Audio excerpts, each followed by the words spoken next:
Team 1, stand by. Copy. Team 1, standing by. Breach, breach, breach.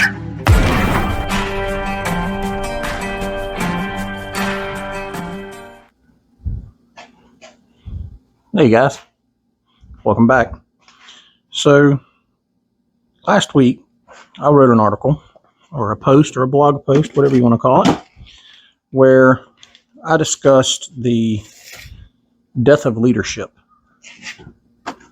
Now, I admit that the title itself was ominous, and more likely than not, I chose to use that title as an attention grabber.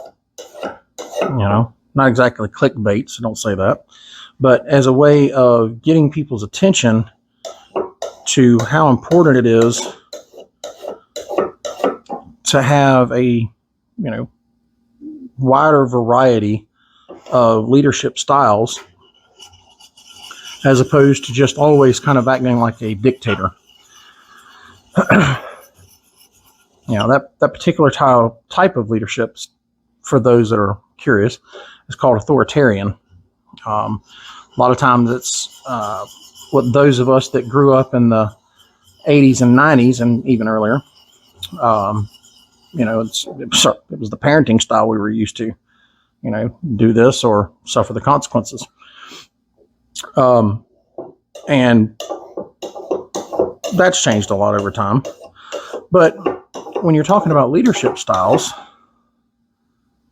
you need to be able to have a wider variety in terms of styles of leaderships than just the go-to of authoritarian.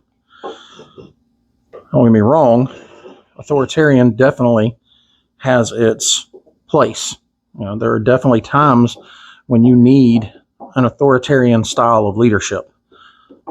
Not only can it, save lives and, prevent a lot of legal issues, but, there are times when it's needed just because you've got a subordinate, you've got an employee or what have you, that you really are, nothing else has seemed to have worked. Nothing else with that particular employee has worked, and the other leadership styles has, affected anything. And in turn, kind of left with it, because if the other employees start to see that this one employee is, allowed to do things, or the subordinate is allowed to do things that are contradictory to rules and regulations that everybody else is expected to follow, well, then they start to do the same thing. And then before you know it, the whole ship has run amok. So by no means am I saying that an authoritarian style of leadership is ineffective, because it is not.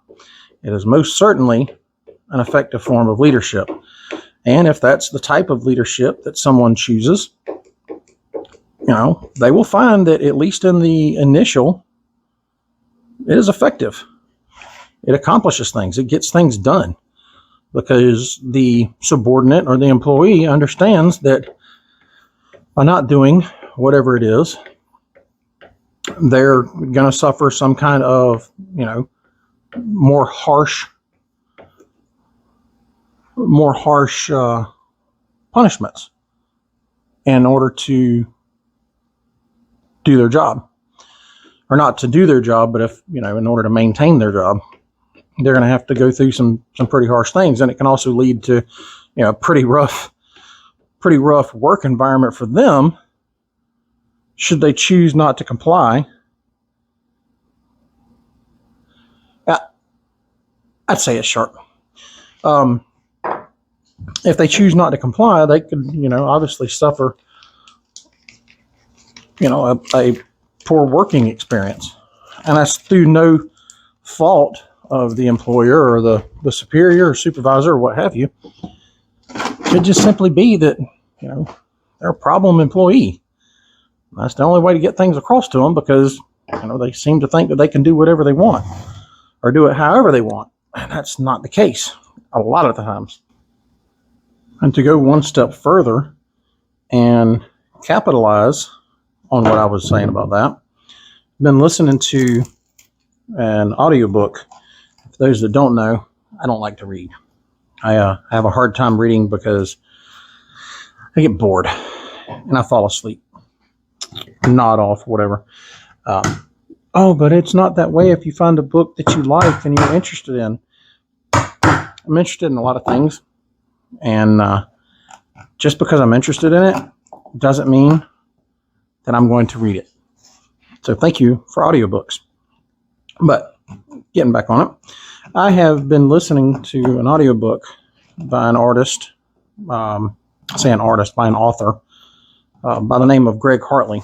And those of you who know anything about Greg Hartley, he has made quite the name for himself, both in the military aspect of his life, and then also in the personal and professional aspect of his life, because that's one of the things that he talks about is human interaction. Most notably, you'll find things on Greg referring to behaviors of the body. So what somebody's mannerisms are when they're talking. But in this particular audiobook of his that I was listening to, he talks about leadership styles and how he doesn't believe that there is any one type of leadership style that is better than the others. And I can see that. I can completely subscribe to that theory for the sheer fact of that, while I may have never run a big company and had, a lot of employees or any employees, honestly, while I may not have had that, I have worked in supervisory roles and been in leadership positions. And being in those positions has afforded me the opportunity to learn how to be a leader. And in doing so, I have found that not every leadership style works with every individual. No one leadership style is going to work for one person the same as it's going to work for the other. And in that, using that guiding principle, that means that the authoritarian style of leadership is not always the best one. Not only is it not always the best one, but it's not always the way that's going to accomplish the most optimum output, the most optimum results. You'll get some immediate results from it. Some of them can be positive. Some of them can be negative.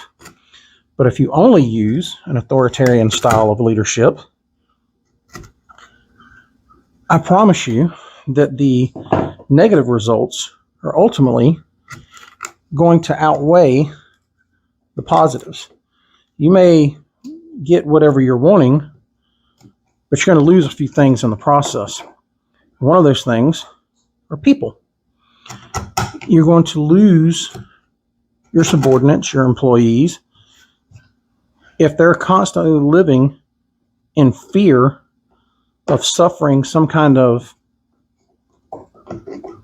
negative aspect of their professional job. If they're constantly worried about, well, if I come in or when I go in today, I could be fired. When I come in today, I could be written up.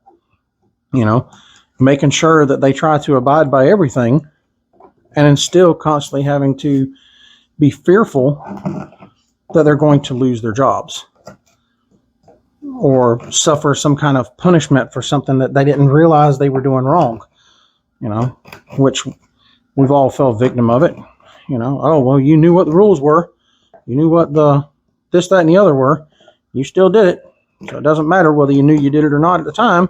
It's still in there. You're still responsible for it. It's kind of a bullcrap way of doing things. Everything has to be done in perspective. What are the circumstances that led to this violation? What are the circumstances that, prevented this subordinate or employee from adhering to a rule or the rules or whatever the case is? Sustenance matters, substance matters. You have to have context. That's what I meant to say. Context matters. You have to have context into what's going on, not just simply, well, broke the rules, time for punishment. Now, saying that ultimately you can't move to the authoritarian? No. Sometimes it's needed. However, if you have an environment in which your employees constantly fear, and yes, I said that, fear. They constantly fear that they're going to suffer some kind of punishment for some minor mistake, then your style of leadership has now become ineffective. Your style of leadership is no longer effective when your team, and that's what, in my personal opinion, we need to start using, your team, because it's a team effort. You're not out there doing the job. But when your team starts to get the perspective that, for minor rule violations or violating policy, some minor things. Again, we're talking minor, okay? For some minor violation, they're gonna, pay some huge consequence. If your work environment has gotten to that point, your style of leadership has failed. And what can compound failed leadership style is when a leader can see or has seen the signs that their leadership style has failed and does nothing to change it. If you're a leader and you've seen the signs that your type of leadership or your style of leadership is starting to become ineffective, and ineffective in terms of, it's starting to negatively affect the lives of your subordinates, your employees, your team. If you see those differences, if you see that your leadership style has become less effective and you as a leader have done absolutely nothing to change that, well, you've become a failed leader. And I don't say that lightly, because we're not perfect. Those of us that are in leadership positions, it's not always an easy job. You're dealing with multiple individuals and multiple different personality types, personality styles. And as such, you have to be adaptable. It's not just about what you think, but it's about what your team thinks. So it's not an easy job. But as a person in a leadership position, as a leader, you have to be able to look for these signs and then adapt your style of leadership to what's needed. And if you know this, you see these signs, and you do absolutely nothing to change it because you are so ego-driven to have it your way, you're a failed and ineffective leader. Because real leaders realize that the value of their business, the value of their company, whatever they're a leader over, comes from their team. That's where the value is. As a leader, you have to keep the company's bottom line in mind. That's your job. Make sure that what the company is trying to accomplish gets accomplished. But you're not the company. You're not the business. You're an individual. And you're responsible as a leader to those that you manage, that you supervise, that you employ. And when you see that things are not going the way they should, and you do nothing about it, that makes you complicit. It makes you complicit in what's going on. It makes you just as much responsible for the lack of reaching your goals. You know, if your company, your business, your whatever, isn't reaching those benchmarks that you set for yourselves,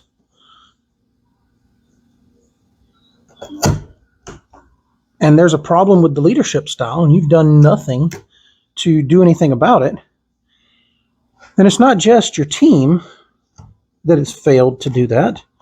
It is you, as the leader, that has failed to do that. Because you have a direct role in the output of your subordinates, your employees, of your team. A direct role. It was said to me once before that as a leader, your attitude will dictate the attitude of your subordinates. And in part, I agree with that. In part, I agree with that. Because if your team trusts you, if your team likes you, if your team has faith in you, that you're going to do the right thing, that you're going to lead them in the right way, then yes, your attitude as a leader will be directly represented by those that you supervise, those you manage, those you employ. It will be directly resembled or modified by them. So yeah, I agree with that in theory. But if you're a failed leader and you're somebody who only thinks about the bottom line, I can promise you your team is not going to emulate that same attitude, that same go out and get it, that same intent to accomplish whatever goal, task, whatever it is that you are. Because they care absolutely nothing about you. They care absolutely nothing about what you think, but more so about how you've made them feel. And that's a big thing. So when I was in the Air Force, and this was one of the things that surprised me because, you know, it was the military. I don't want to hear any crap about Chair Force. Okay. Those of you that were in other branches, you can say it. Everyone else, I don't want to hear it. But while I was in the Air Force, one of the things that got said to me by my supervision at the time, because I was just a freshly budding E3, was that they had found that when their airmen had happier lives, they had a better product. They saw more productivity, saw better results at work when their employees or their airmen had happier home lives. And this was back in 2000, 2001. You know, the Air Force is saying this to me. 2000, 2001, they're saying, look, we found out that when our airmen have happier home lives, we get more out of them. Now, is that the company making sure that the company accomplishes what they're trying to accomplish? 100%. 100%. Now, does it matter whether they really truly care on how your home life is? Nope. Because you believe they did. And even if you didn't believe they really did, you knew that they were going to try to make sure that your home life was good. And who doesn't want a happier home life? Who doesn't want a good home life? That's your solitude. That's your place of rest. So whether they actually cared or not, you knew they were going to make sure that you had a happier home life. By having a happier home life, they knew they were going to get a better product and more productivity out of you.